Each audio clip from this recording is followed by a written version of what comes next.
Conta uma história pra mim, conta uma história pra mim. Marina Colasanti, mais de 100 histórias maravilhosas. O homem atento. Por mais que recuasse com a memória, aquele homem não encontrava em sua vida um só momento em que não tivesse estado atento.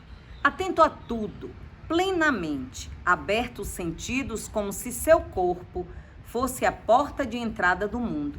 Não dormia, mal comia, os olhos sempre despertos, viam o que acontecia à sua frente e pareciam ver com igual clareza o que acontecia atrás ou mesmo longe deles. O nariz captava todos os cheiros, decifrava todos os perfumes. Os ouvidos distinguiam os componentes do silêncio tão bem quanto os da algazarra.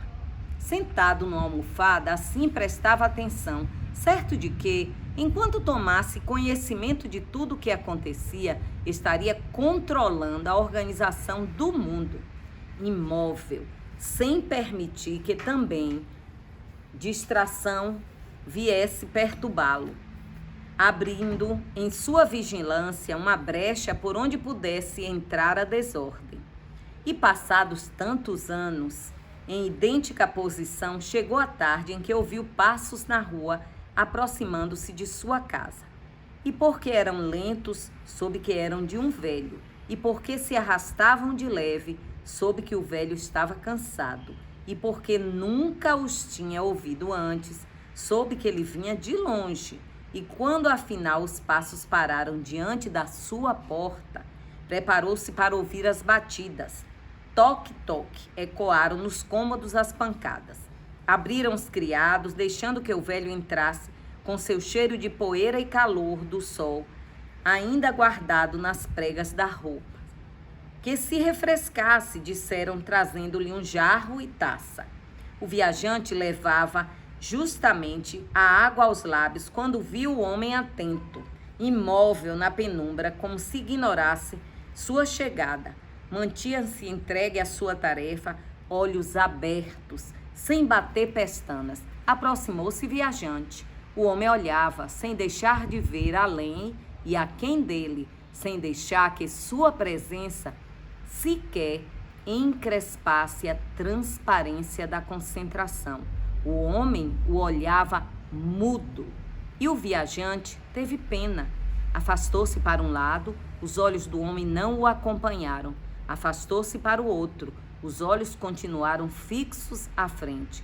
Mas quando o viajante colheu uma centopeia no vaso de plantas, bastou ao homem atento ouvi-la caminhar sobre aquela mão para saber que lhe faltava uma pata.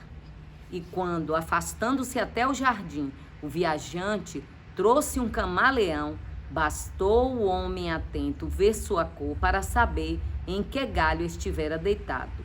Então o viajante pegou um canto, um espelho de cobre e colocou diante do olhar do homem atento. Na superfície polida, um rosto pálido como a lua, descorado por longa penumbra, encarou o homem atento.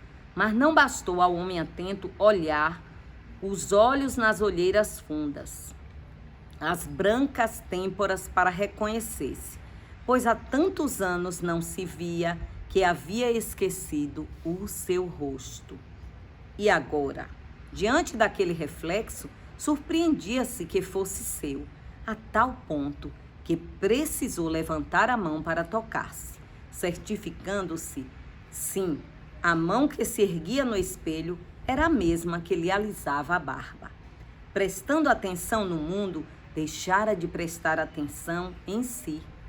Nunca mais se olhara, sequer espelhado na água.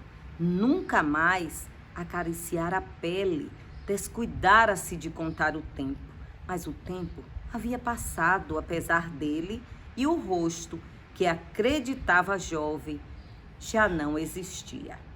Ali estava a brecha, nunca pressentida, por onde a desordem teria entrado no mundo, se apenas por um minuto ele estivesse em seu controle.